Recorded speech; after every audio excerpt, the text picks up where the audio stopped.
إن الله وملائكته يصلون على النبي يا أيها الذين آمنوا صلوا عليه وسلموا تسليما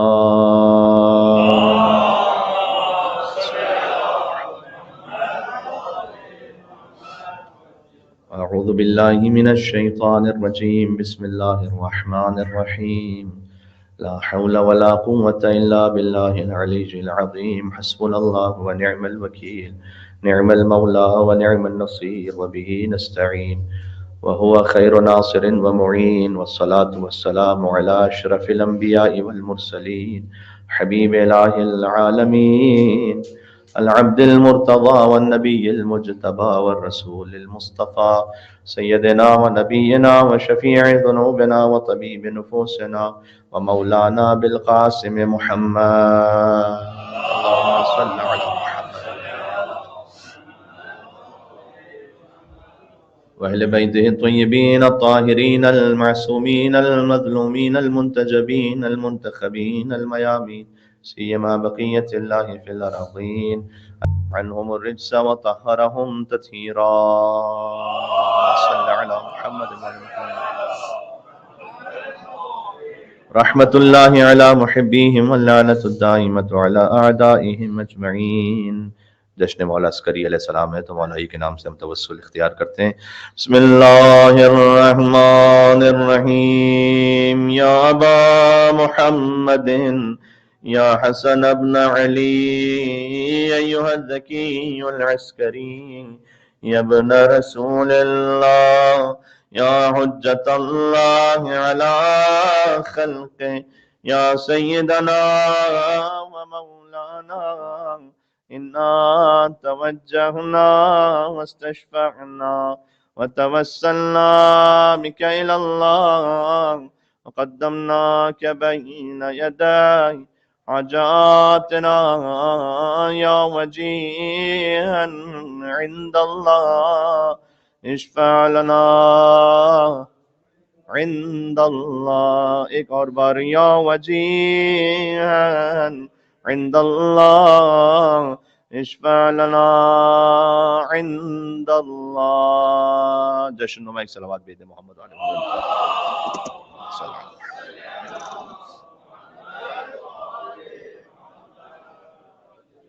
قال اللہ تبارک و تعالی فی القرآن بسم اللہ الرحمن الرحیم وسقاہم ربہم شرابا طہورا. نعرہ صلوات.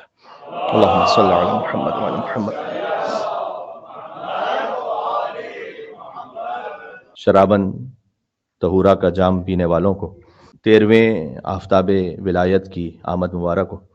بتلائے دیتا ہوں تمہیں میں خانوں کا پتہ بتاؤ کازمین و خراسان و سامرا. تو یہ جو شراباً طہورا کی زکوٰۃ ہے یہ تقسیم ہوتی ہے ان میخانوں سے. بتلائے دیتا ہوں تمہیں میخانوں کا پتہ بتاؤ کازمین و خراسان و سامرا. خورشید مدعا میرا برج شرف میں ہے ایک کربلا میں ایک میرا ساقی نجف میں ہے.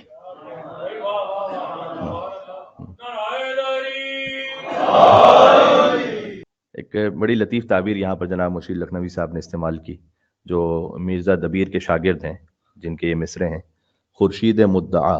مدعا کہتے ہیں آخری مقصود اور انتہا کو. جو میرا آخری مقصود ہے اور آخری انتہا ہے اس کا خورشید وہ کہاں ہے؟ وہ برج شرف میں ہے. یعنی اس کائنات میں شرف کا جو عالی ترین مقام ہے وہاں پر ہے. وہ شرف کا عالی ترین مقام کیا ہے؟ ایک کربلا میں ایک میرا ساقی نجف میں ہے. تو انہوں نے اس برج شرف کو سمجھایا نجف سے. جو برج شرف ہے وہ ایک کربلا میں ایک میرا ساقی نجف میں. اور یہ برج شرف بظاہر شاید انہوں نے استفادہ کیا ہو میر انیس کے ان فقروں سے کہ جب ابو الفضل عباس علیہ السلام رخصت ہوئے امام حسین علیہ السلام کے خیمے سے تو اس وقت میر انیس رحمۃ اللہ علیہ نے 2 فقرے ارشاد فرمائے کہ رخصت ہوئے عباس محمد کے خلف سے اور طالع ہوا خورشید زمیں برج شرف سے. تو امام حسین علیہ السلام کا خیمہ ہے وہ اس پوری کائنات کا سب سے عالی ترین مرکز ہے. وہ شرف کا مقام ہے. اس خیمے کا ایک خورشید ہے قمر بنی ہاشم مولا عباس علیہ السلام کا لقب ہے. بہرحال تو طالع ہوا خورشید زمیں برج شرف سے. اس سے زیادہ آج مجھے شاعری پڑھنی نہیں ہے، بس میں اتنا ہی آپ کی حد تک رکھوں گا، اور اس کے بعد مجھے کچھ اور باتیں آپ کی خدمت میں پیش کرنی ہے. لیکن بہرحال جشن کا موقع ہے.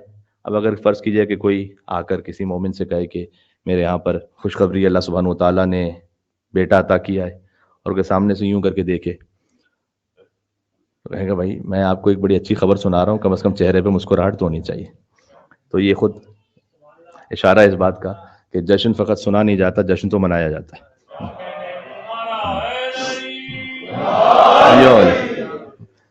تو تمام چونکہ ایک ہی نور سے ہیں، تو بہرحال جو 13 رجب کی خوشی ہے وہی 10 ربیع ثانی کی خوشی ہے. اور سب سے بڑھ کر خوشی یہ ہے کہ امام زمانہ علیہ السلام کے گھر کی خوشی ہے یہ. تو خاص ان کے بابا کی آمد کی مبارکباد حضرت حجت دوراں کی خدمت میں پیش کرتے ہوئے بلند تر ایک صلوات بھیجتے محمد علیہ السلام. اللہم صل علی محمد و علی محمد. امام زمانہ علیہ السلام کے لیے روایت میں ہے کہ ان کا فائدہ انسانوں کو ویسے ہی پہنچے گا کہ جیسے ایک سورج ہو لیکن بادلوں کے پیچھے ہو، جو بظاہر نظر نہ آ رہا ہو لیکن اس کی وجہ سے سارا نظام جاری و ساری ہے. تو امام ہیں شمس امامت و ولایت. تو شمس ولایت و امامت کے پدر گرامی کی آمد ہے آج. جب امام زمانہ علیہ السلام تشریف لائیں گے تو بچہ بچہ ہمارا مجلس امام حسین کی برکت سے جانتا ہے کہ حضرت عیسیٰ علیہ السلام نماز پڑھیں گے امام زمانہ علیہ السلام کے پیچھے. تو اگر حسن عسکری آ جائیں تو امام زمانہ بھی نماز پڑھیں گے حسن عسکری کے پیچھے. تو ان امام کی آج ولادت کا جشن ہے. اور ایک مناسبت اور بھی ہے جس کی تفصیل ہو سکتی ہے، لیکن اس مجمع سے میں امید رکھتا ہوں کہ اس تاریخی پس منظر کو جانتا ہے، اور اسی تناظر میں آپ اس جملے کو سماعت فرمائیں گے کہ آج ابن الرضا کی بھی آمد ہے، رضا کے فرزند کی آمد. اس لیے کہ امام رضا علیہ السلام کے بعد امام محمد تقی علیہ السلام، امام علی نقی علیہ السلام، امام حسن عسکری علیہ السلام، سب کو ابن الرضا کہا گیا. اور بعید نہیں ہے کہ حضرت حجت بھی اس بات پر راضی ہوں کہ انہیں بھی ابن الرضا کہہ کے مخاطب کیا جائے. اور کی وجہ آپ جانتے ہیں کہ امام رضا علیہ السلام کی ایک ہی اولاد تھی، امام محمد تقی علیہ السلام سے ان کی نسل آگے بڑھی، لہٰذا انہیں ابتر کا تانا دیا جاتا تھا. تو بعد کے ائمہ نے اس بات پر فخر محسوس کیا کہ ہمیں ابن الرضا کہہ کے خاص بلاؤ. تو امام حسن عسکری علیہ السلام تک بڑا واضح تھا کہ ابن الرضا کہہ کے یاد کیا جاتا تھا. اس کی ایک وجہ تقیہ بھی تھی کہ جب حدیث بیان کرنی ہوتی تھی اور براہ راست نہیں کہہ سکتے تھے کہ حسن عسکری علیہ السلام نے ارشاد فرمایا، تو کہتے تھے ابن الرضا نے کہا. جیسے مولا علی علیہ السلام کے بعد حاکم شام کے زمانے میں اور بنی امیہ کے سخت ترین حالات میں ایسا تقیہ رہا کہ اہل بیت علیہ السلام کے ماننے والوں پر ایک وقت وہ بھی آیا کہ وہ یوں نہیں کہہ سکتے تھے قال علی بن ابی طالب علیہ السلام، مولا علی نے فرمایا، تو کہتے تھے ابو زینب نے فرمایا، زینب کے بابا سلام اللہ علیہ انہوں نے فرمایا. تو اسی طرح سے ابن الرضا نے فرمایا، یعنی رضا کے بیٹے. تو اب امام جواد بھی ہیں، امام علی نقی بھی ہیں، امام حسن عسکری بھی ہیں، اور یہ تین امام وہ ہیں ایک اعتبار سے بڑے مظلوم امام ہیں، اس لیے کہ ان تینوں ائمہ کا مکمل سن و سال وہ 100 سال سے کم ہے. یعنی 3 حجتیں گزر گئیں 100 سال کے اندر اندر. یہ کتنی بڑی ایک آفت و مصیبت ہے کہ اللہ عز و جل 14 حجتوں کو منتخب فرمائے اور ان 14 میں سے 3 100 سال کے اندر زہر دے کر مار دی جائیں. لیکن وہ چونکہ شہادت کا موضوع ہے میں اشارہ فقط کر رہا ہوں. ایک اعتبار سے امام حسن عسکری اسلام کی شخصیت یوں بھی مظلوم ہے کہ آپ اگر اکثر مومنین کو ان میں سے کئی ایسے ہیں کہ آپ ان سے کہیے کہ آپ امام علی نقی علیہ السلام پہ 5 منٹ بول کے بتائیں یا امام حسن عسکری علیہ السلام پہ 5 منٹ بول کے بتائیں، ذرا سا مشکل ہے. اس لیے کہ ائمہ کا ذکر کم ہوتا ہے. لیکن بہرحال اس حقیر و فقیر کی ہمیشہ یہ کوشش رہی کہ جن امام کی مجلس ہے ان امام پر مجلس ہو، اور جن امام کا جشن ہے ان امام کا جشن ہو انشاءاللہ سے. ایک اور مل کے صلوات بھیجیے گا خاندان زہرا سلام اللہ علیہ پر، اللہم صلی علی محمد و علی محمد محمد و علی محمد. امام کی والدہ ہیں حدیث یا حدیثہ، سوسن، یہ سب ایک ہی بی بی کے نام ہیں. عصفان اور بی بی کے القاب میں ہے تقیہ ہے، نقیہ ہے. خاص امام حسن عسکری کی والدہ کو ایک اعتبار سے جدہ بھی کہا جاتا ہے. جدہ یہ معمولاً ہے کہ جدہ نے یہ فرمایا. جدہ نے فرمایا کیوں؟ جدہ یعنی دادی. کس کی دادی ہیں امام حسن عسکری کی والدہ؟ امام زمانہ علیہ السلام کی. تو چونکہ امام زمانہ علیہ السلام کی دادی ہیں امام حسن عسکری علیہ السلام کی والدہ، لہٰذا امام زمانہ کی نسبت سے انہیں جدہ کہا جاتا ہے. یعنی اگر فقط کوئی جدہ کا اس کا مطلب یہ امام حسن عسکری کی والدہ، امام زمانہ کی دادی. خود ان کا نام ایک سلیل بھی ہے یعنی خود اس نام میں یہ پوشیدہ ہے کہ کلینزڈ، یعنی جو تزکیہ شدہ ہو.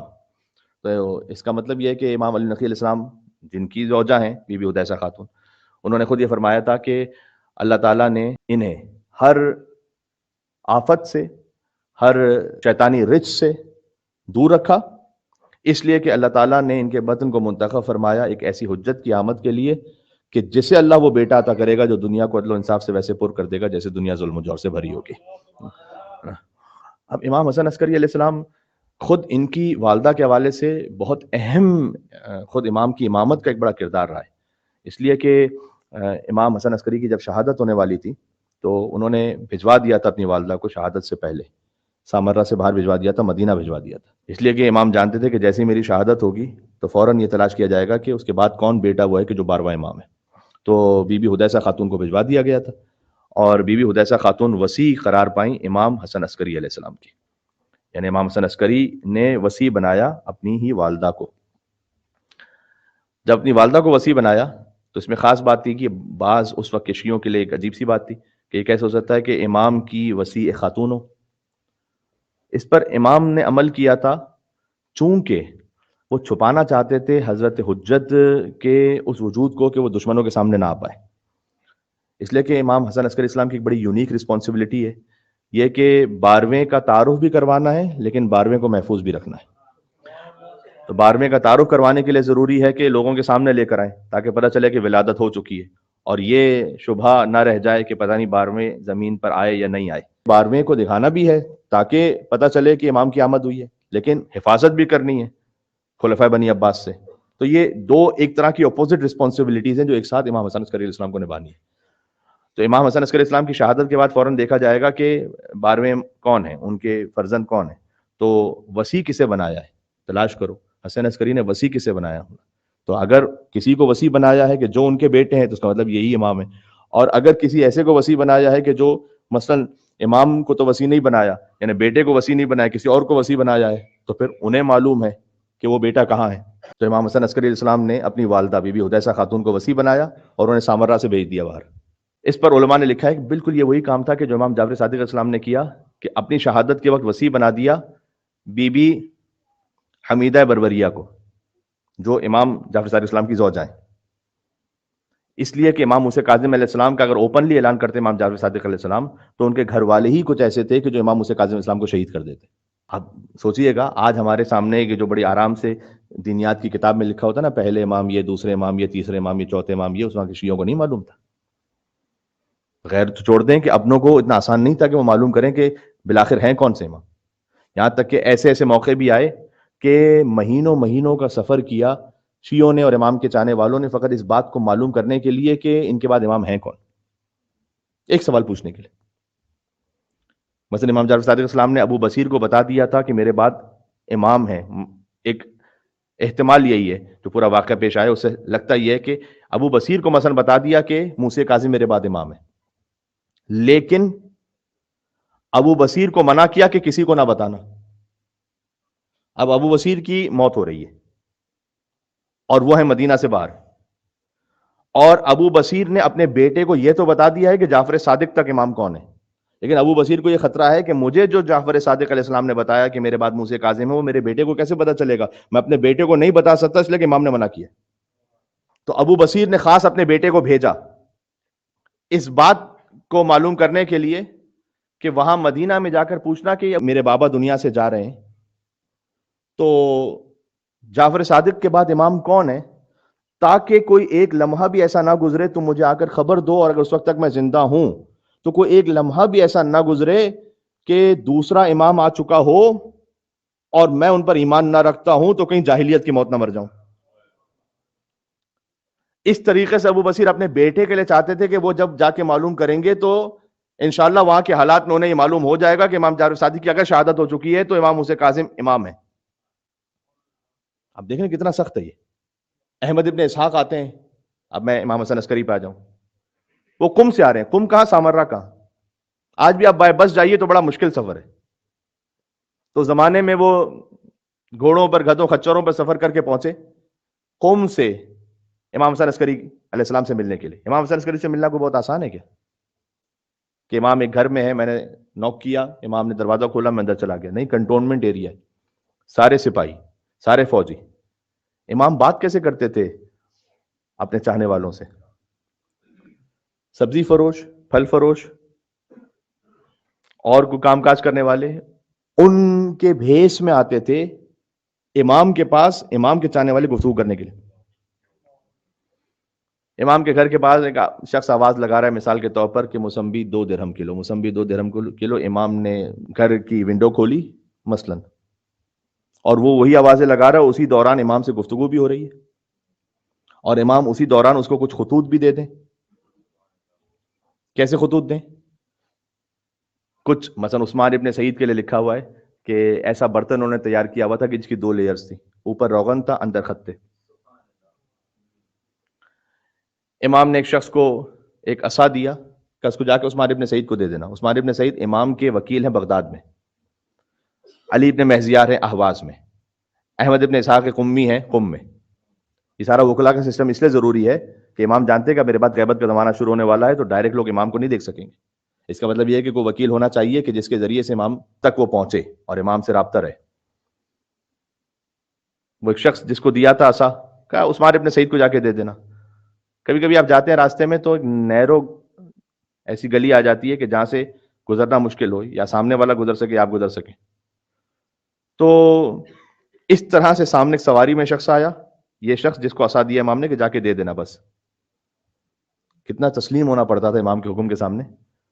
اس نے کیا کیا کہ اب یہ خچر اس کا آگے نہیں بڑھ رہا تھا، تو اس نے اسی عصا سے مارا اس خچر پر تاکہ وہ بڑھے آگے. عصا ٹوٹ گیا، اندر سے خط نکلے. آپ کو یہ کوئی داستان یا عجیب سی چیز محسوس ہو رہی ہوگی کہ یہ کیا ہو رہا ہے. یہ امام حسن عسکری کا زمانہ سنا رہا ہوں میں آپ کو. وہ ایک دم گھبرا گیا کہ یہ کیا ہو گیا، جلدی جلدی سے جمع کیا سب کچھ اپنا اہتمام کر کے. بعد میں پہنچا امام حسن عسکری اسلام کے پاس کہ مولا یہ تو مجھ سے ایسا ہو گیا تھا، اور اس میں سے تو کچھ خط گر گئے تھے، میں نے جلدی سے جمع کی. امام نے کہا اسی لیے ہم نے تم سے تاکید کی ہوئی ہے کہ چاہے تمہیں کوئی کتنا ہی برا بھلا کہے اس کا جواب نہیں تو خاموش رہو. ہر بار کوئی اگر سامنے سے میں برا کہہ رہا ہے تو جواب دینا حکمت نہیں، جواب نہ دینا بھی کبھی حکمت ہے. بات سمجھ آ رہی ہے؟ میں نے کہا نہیں کہا اللہم صلی علی محمد و علی محمد.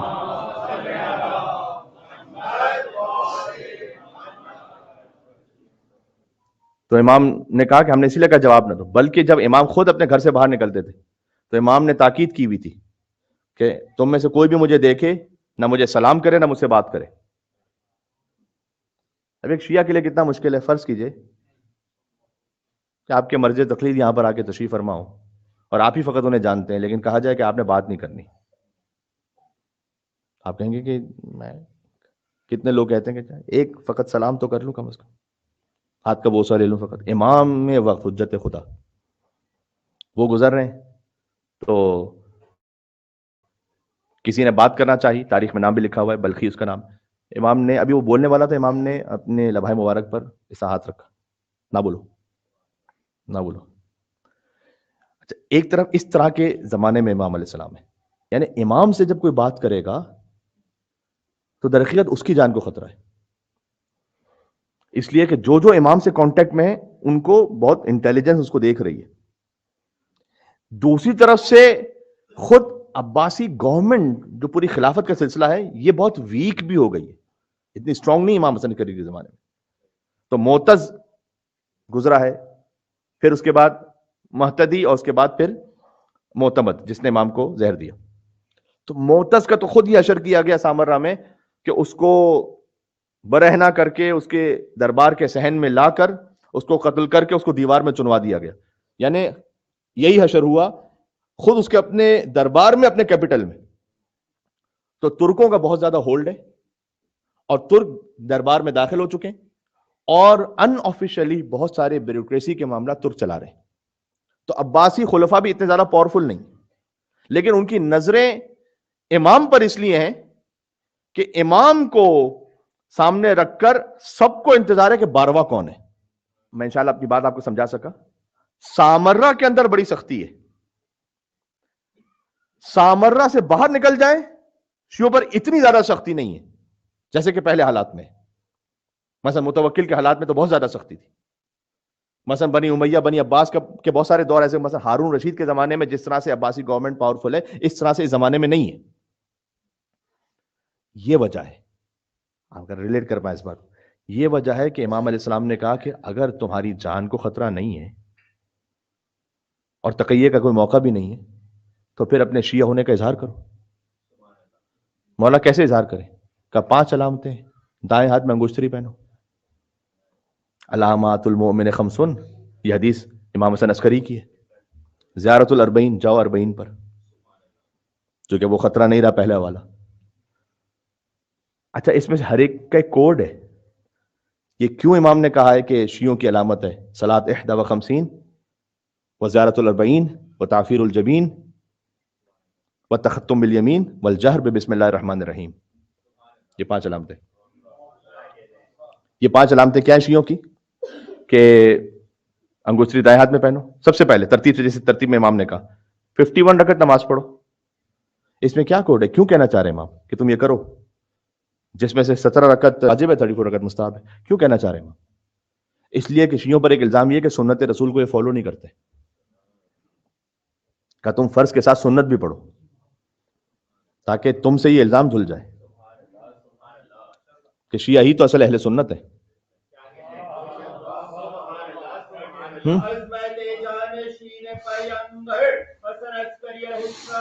سبحان اللہ. اللہم صلی علی محمد و علی محمد.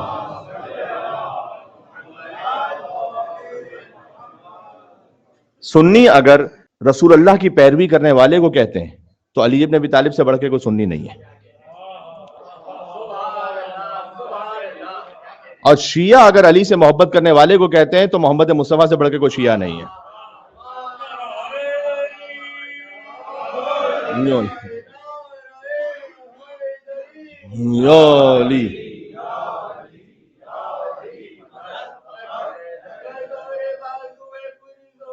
علی سے رسول اللہ سے بڑھ کے کون محبت کر سکتے؟ اللہم صلی علی محمد و علی محمد.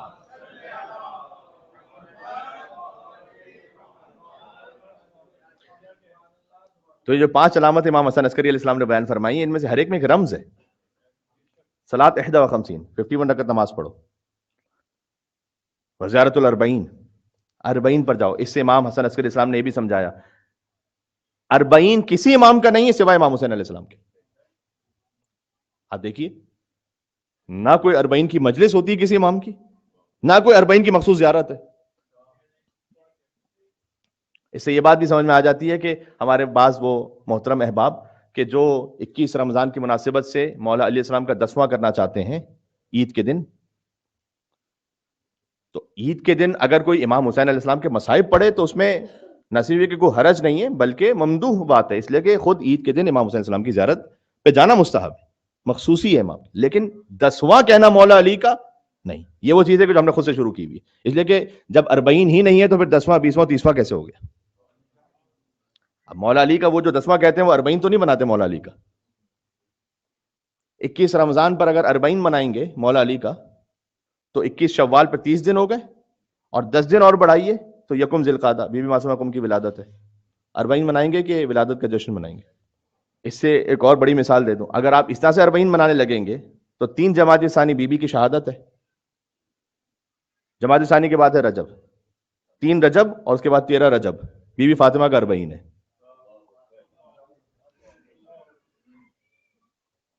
ہاں, ڈیسائیڈ یور سیلف, مجھے کچھ کہنے کی ضرورت نہیں.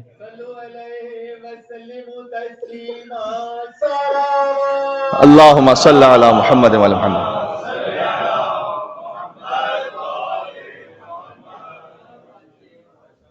امام حسن عسکری اسلام نے فرمایا کہ 40 صرف حسین کا ہے, خاص 40 اس کی خاص اہمیت ہے. تو میں نے کہا کہ ہر علامت میں ایک رمز ہے. پھر امام نے کہا وَالتَّخَتُّمْ بِالْيَمِينِ وَالتَّعَفُّرْ بِالْجَبِينِ, خاک پہ سجدہ کرنا. بہت واضح ہے کہ خاک پر سجدہ کرنا یہ علامت بن گئی مومن کی. البتہ یہ کہ حضور مکرم نے ارشاد فرمایا تھا, جو بخاری میں حدیث ہے کہ جو الارض مسجدا وطہورا, اللہ تعالیٰ نے میرے لیے زمین کو سجدہ کرنے کی جگہ قرار دیا. لیکن یہ خاص ایک علامت ہے. تو امام نے کہا اس علامت کا اظہار کرو اگر تم ایسے حالات میں ہو کہ جہاں پر تمہاری جان مال عزت و آبرو کو خطرہ نہیں ہے, تو یہ مومن کی علامت ہے. اس کے بعد